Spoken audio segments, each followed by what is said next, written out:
வணக்கம் மக்களே. இந்த வீடியோல நம்ம சில பங்குகள் பற்றியான அப்டேட்ஸ் எல்லாம் டிஸ்கஸ் பண்ண போறோம். அதெல்லாம் நம்ம பார்க்கறதுக்கு முன்னாடி ஜெனரல் மார்க்கெட் அப்டேட் பார்ப்போம். இது ரொம்பவே முக்கியம். இப்ப இருக்கக்கூடிய சூழ்நிலையில.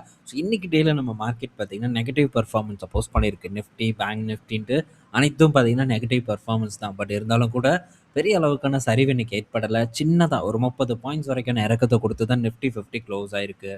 ஆனா, இன்னொரு இம்பார்ட்டன்டான விஷயம் என்னன்னா, எஃப்ஐஎஸ் பார்த்தீங்கன்னா, இன்னைக்கு டேல பாசிட்டிவ்ல இருக்காங்க. நேத்தும் பார்க்கும்போது பாசிட்டிவ்ல இருந்தாங்க.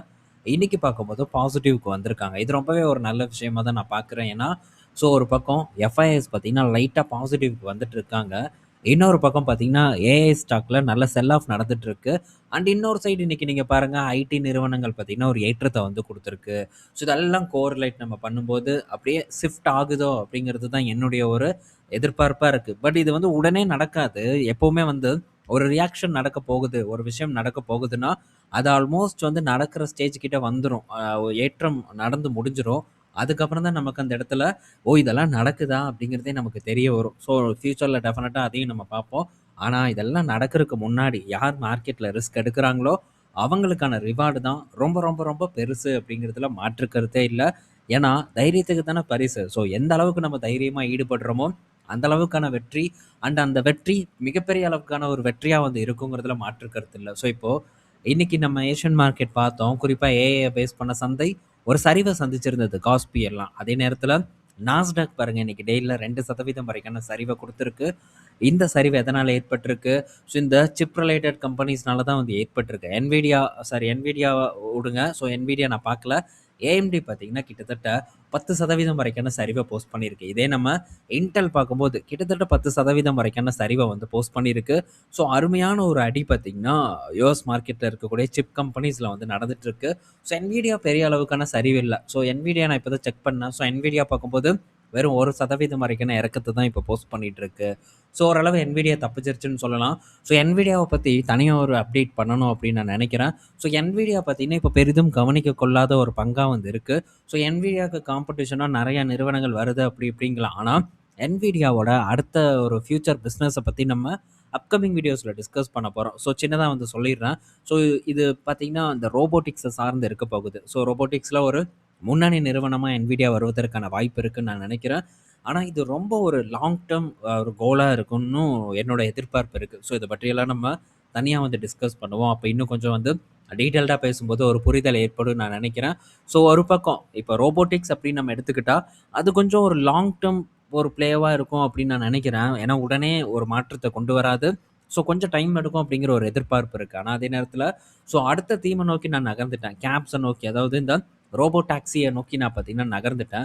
இந்த ரோபோ டாக்ஸி கேப் எல்லாம் பார்க்கும்போது ஒரு நல்ல வளர்ச்சிய குடுத்துட்டு இருக்கு. அத பற்றியான சில அப்டேட் இருக்கு. ரீட்டெயில் ஆப்ஷன் குளோபல்ல நான் உங்க கூட அத ஷேர் பண்றோம். என்ன மாற்றம் அமெரிக்கால நடந்துட்டு இருக்கு.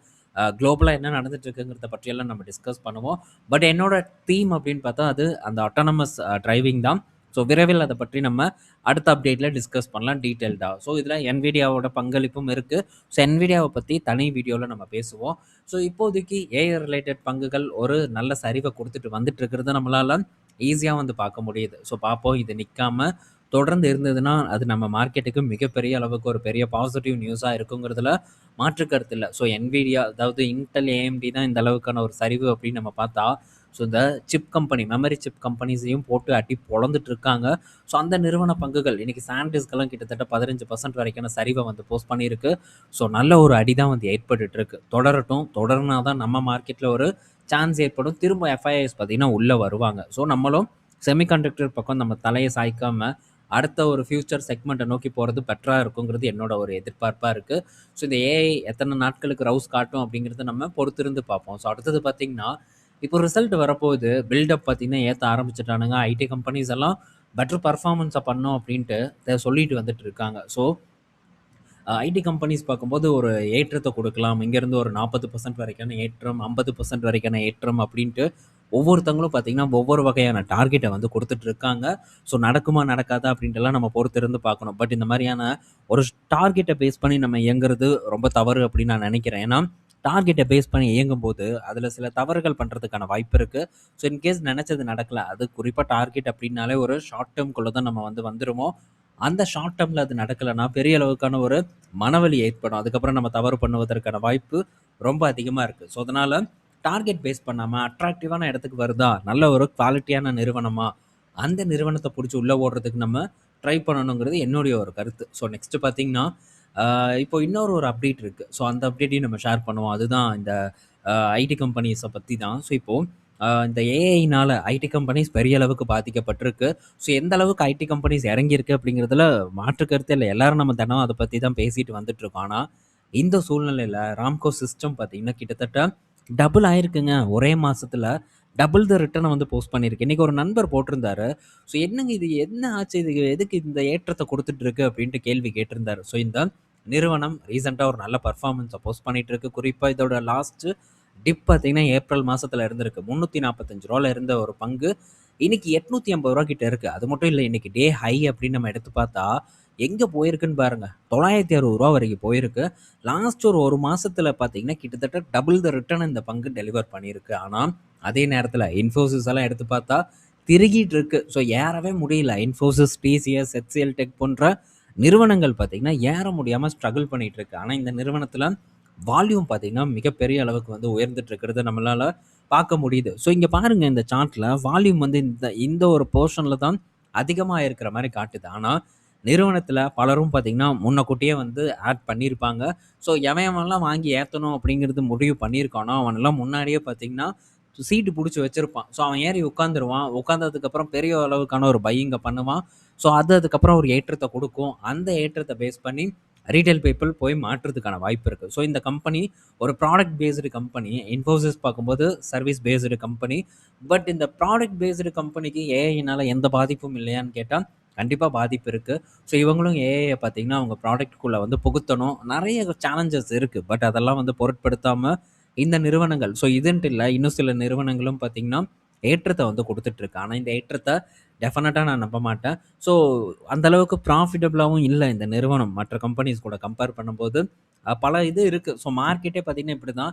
ஸோ மாக்கானாட்டம் பார்த்தீங்கன்னா அப்பப்போ வந்து செயல்படும். ஆனால் இது மாக்கா இல்லை, நம்மளை மாக்கானாக்கி விட்டுட்டு போயிடும். ஸோ பொறுமையாக நம்ம இருப்போம். நம்ம எடுக்கக்கூடிய முடிவுகளுக்கு நம்ம தான் பொறுப்பு. ஸோ நம்ம தெளிவாக ஆராய்ந்து முடிவெடுத்து பொறுமையாக உட்காந்தோம்னா கண்டிப்பாக பெட்டர் பர்ஃபார்மன்ஸை கொடுக்கும். ஸோ இந்த மாதிரியான பங்குகளை நம்ம போய் இந்த மாதிரி பாட்டமில் வாங்கலாம் அப்படின்ட்டு நம்ம முடிவே எடுக்க முடியாது. ஸோ அது ரொம்ப ரிஸ்க்கு. ஸோ இந்த இடத்துல நம்ம சக்ஸஸ் ஆகிடலாம். மேபி அது ஏறினதுக்கப்புறம் அது நமக்கு பெரிய சக்ஸஸாக தெரியலாம். ஆனால் பல இடத்துல அந்த மாதிரி எடுப்பது பார்த்திங்கன்னா நம்மளுக்கு அந்த அளவுக்கு ஈஸி இல்லை. ஸோ எதை ஏற்றுவான் அப்படிங்கிறது தெரியாது. குறிப்பாக சின்ன கம்பெனிஸை பார்த்திங்கன்னா ஈஸியாக ஏற்றுவாங்க. ஸோ இதெல்லாம் மார்க்கெட்டில் ஒரு அங்கம். ஸோ ஏறுறதெல்லாம் பார்த்திங்கன்னா நல்ல நிறுவனம் அப்படின்ட்டு நம்ம எடுத்துக்க முடியாது. ரிஸ்க் இருக்குது. ஸோ அந்த ரிஸ்க்கை புரிஞ்சு நம்ம வந்து கொஞ்சம் கிளவராக வந்து இருக்கிறதுக்கு ட்ரை பண்ணுவோம். இதெல்லாம் பயங்கரமான ஏற்றத்தை கொடுத்துருக்கு. ஸோ அந்த அளவுக்கு ஒன்றும் இல்லை அப்படிங்கிறது தான் என்னுடைய பார்வையிலேருந்து நான் பார்க்குறேன். அடுத்தது பார்த்திங்கன்னா, ஸோ இப்போது டாடா குழுமத்தோட டைட்டான் பார்த்தீங்கன்னா கிட்டத்தட்ட மார்க்கெட் கேப் 4,00,000 கோடியை தாண்டிடுச்சு. இதே நம்ம டிசிஎஸ் எடுத்து பார்க்கும்போது 7,00,000 கோடி கிட்ட இருக்குது. ஸோ இப்போ உடனே பார்த்தீங்கன்னா ஆர்டிக்கல் போட ஆரம்பிச்சுட்டாங்க. டிசிஎஸை வந்து விரைவில் வந்து டைட்டன் முந்தும் அப்படிங்கிற மாதிரி எல்லாம் போட ஆரம்பிச்சிட்டாங்க. ஸோ ரெண்டுக்கும் இருக்கக்கூடிய ஒரு டிஃப்ரெண்ட் பார்த்தீங்கன்னா இன்னும் டபுள் இருக்குது. பட் இருந்தாலும் டைட்டனோட வளர்ச்சி இந்த அளவுக்கு இருக்கே அப்படிங்கிறது தான் இந்த இடத்துல பெருமையாக பேசப்படக்கூடிய ஒரு விஷயமா இருக்குது. ஸோ சூப்பரான ஒரு பர்ஃபார்மன்ஸை டைட்டன் பார்த்தீங்கன்னா டெலிவர் பண்ணியிருக்கு. அண்ட் அதே டைமில் டிசிஎஸில் வளர்ச்சி இல்லை. கடந்த 6 வருடமாக பார்க்கும்போது நிறுவனம் ரொம்பவே ஸ்ட்ரகிள் ஆகிட்டு வந்துட்டு இருக்கு. ஸோ பெரிய பர்ஃபார்மன்ஸ் இல்லை. ஸோ இதனால் பல கம்பெனிஸும் பார்த்தீங்கன்னா முந்திட்டு வந்துட்டு இருக்காங்க. ஸோ அதுதான் நடக்குது. இன்கேஸ் இந்த ஏஐ பூம் நடந்து முடிஞ்சு தொலைஞ்சிருச்சு அப்படின்னா அதுக்கப்புறம் ஒரு பெட்டர் பர்ஃபார்மன்ஸை பண்ணணும்னு நான் நினைக்கிறேன். சேர்த்தி வச்சு ஒரு ஏற்றத்தை கொடுக்கறதுக்கான வாய்ப்பு இருக்குது அப்படிங்கிறது என்னோட எதிர்பார்ப்பாக இருக்குது. பொறுத்திருந்து பார்ப்போம். அடுத்தது பார்த்தீங்கன்னா, ஸோ இந்த பிஎஸ்சி, எம்சிஎக்ஸ் இதெல்லாம் பார்த்தீங்கன்னா இன்றைக்கி டேல ஒரு சரிவு கொடுத்துருக்காம. என்னன்னு கேட்டால் என்எஸ்சி வந்து லிஸ்ட் ஆக போகுதில்ல, அதனால் நாங்கள் சின்னதாக வந்து இறக்கியிருக்கோம் அப்படிங்கிற மாதிரி ஒரு காரணத்தை வந்து சொல்லியிருக்காங்க. ஸோ இவனுங்க இப்படி தான் பைத்தியமாட்ட ஏதாச்சும் ஒன்று பண்ணிகிட்டு இருப்பானுங்க. பட் என்எஸ்சி வரப்போகுதுன்னு எல்லாத்துக்கும் தெரியும். ஸோ என்எஸ்சி வந்தாலும் இவங்க பிஸ்னஸ் பார்த்தீங்கன்னா தொடர்ந்து க்ரோ ஆகிட்டு தான் இருக்குது. என்எஸ்சி தான் சொல்லப்போனால் நியாயமாக பயப்படணும். ஏன்னா பிஎஸ்சி பார்த்தீங்கன்னா அதோட மார்க்கெட் ஷேரை கொஞ்சம் கொஞ்சமாக பிடுங்கிட்டு வந்துட்டு இருக்கு. இது ஒரு முக்கிய பிளேயராக பார்த்தீங்கன்னா பிஎஸ்சி வந்து மாறப்போகுது. மாறியாச்சு ஆல்ரெடி. ஸோ இன்னும் ஒரு பெரிய போட்டியாளராக கூட வருவதற்கான வாய்ப்பு இருக்குது. அதனால் ப்ரெஷர் யாருக்குன்னு பார்த்தா என்எஸ்சிக்கு தான். அவனோட மார்க்கெட் ஷேர் தான் கொஞ்சம் கொஞ்சமாக வந்து போயிட்டு இருக்கு. ஸோ அதனால் இந்த ஒரு சரிவுக்கு இன்றைக்கி இறங்கியிருக்கு. அது ப்ராஃபிட் புக் பண்ணியிருப்பாங்க. பட் இதுக்கு என்எஸ்சி தான் காரணம் அப்படின்ட்டு ஒரு உருட்டுறாங்க பாருங்கள். அதை மட்டும் நம்ம டெஃபினட்டாக நம்பக்கூடாது. ஸோ அடுத்தது பார்த்தீங்கன்னா இன்ஃபோஎட்ஜோட ரிசல்ட் ஒரு அப்டேட் வந்திருக்கு. Q1 business update. ஸோ இதில் அவங்களுடைய பில்லிங் பார்க்கும்போது உயர்ந்திருக்கிறதா சொல்லியிருக்காங்க. குறிப்பாக இந்த நாக்குரியோட பில்லிங் பார்க்கும்போது உயர்ந்திருக்கு, கிட்டத்தட்ட 750 கோடி கிட்ட இருக்கு. அண்டு அதுக்கப்புறம் இந்த 99 ஏக்கர்ஸு, அதுக்கப்புறம் ஜீவன் சாதி என்னென்னமோ இருக்குல்ல, ஸோ அதுவும் பார்த்தீங்கன்னா ஒரு நல்ல பில்லிங் பண்ணியிருக்கு. 100 கோடி 30 கோடி அந்த மாதிரி பில்லிங் பண்ணியிருக்கிறதா ஒரு டேட்டா வந்து கொடுத்துருக்காங்க. ஸோ அது மட்டும் இல்லை, ஏஐ ரிலேட்டட் கம்பெனியில் முதலீடும் வந்து பண்ணிட்டு இருக்கு இந்த இன்ஃபோஎட்ஜ். ஸோ இந்த இன்ஃபோஎட்ஜ் பார்த்தீங்கன்னா முதலீடு பேஸ் பண்ணி ஒரு அருமையான ஒரு கம்பெனின்னு சொல்லலாம். இதை பற்றி நம்ம ஆல்ரெடி பேசியிருக்கோம். ஸோ பல இடத்துல பல முன்னணி நிறுவனங்களில் பார்த்தீங்கன்னா இதுக்கு முன்னாடியே முதலீடு பண்ணி, ஸோ ஐடென்டிஃபை பண்ணி முதலீடு பண்ணி அருமையான ஒரு லாபத்தை வந்து இவங்க அடைஞ்சிருக்காங்க. ஸோ அதை தான் இப்போவும் பண்ணிட்டு இருக்காங்க. பல கம்பெனிஸில் பார்த்தீங்கன்னா முதலீடு பண்ணுறாங்க. இப்போது சில ஏஐ ரிலேட்டட் கம்பெனிஸில் முதலீடு பண்ணியிருக்காங்க. இது வருங்காலத்தில் எப்படி ஒரு லாபத்தை வழங்குது அப்படிங்கிறத பொறுத்திருந்து பார்ப்போம். நெக்ஸ்ட்டு ஸோ அதானி பவர் பார்த்தீங்கன்னா என்டிபிசியை விட ஸோ நல்ல ஒரு க்ரோத்தை கொடுக்கும் ஃப்யூச்சரில் அப்படிங்கிற மாதிரி ஒரு தகவல் வந்து வந்துட்டுருக்கு. ஸோ இதெல்லாம் பார்த்தீங்கன்னா உருட்டு கண்ணா உருட்டு தான். ஸோ இவங்களுடைய க்ரோத் அப்படின்னு பார்க்கும்போது பெட்டராக இருக்கும். ஸோ இவங்க கிட்ட இருக்கக்கூடிய பைப்லைன் ப்ராஜெக்ட்ஸ் பார்க்கும்போது என்டிபிசியை காட்டிலும் அதிகமாக வந்து பண்ணுறாங்க அப்படின்ட்டுலாம் சில விஷயங்களை வந்து சொல்கிறாங்க. அண்டு ஃப்ரீ கேஷ் ஃப்ளோ பார்க்கும்போதும் கணிசமாக உயரும் அப்படின்ட்டும் வந்து, அதாவது இப்போது இருக்கக்கூடிய அவங்க நிலுவையில் இருக்கக்கூடிய ப்ராஜெக்ட் வந்து கம்ப்ளீட் ஆயிடுச்சுன்னா கிட்டத்தட்ட 50,000 கோடிக்கு மேலே இவங்க கிட்ட கேஷ் ஃப்ளோ இருக்கும் அப்படின்னும் சொல்லப்படுது. பட் இதெல்லாம் இருந்தால் நடக்கணும்.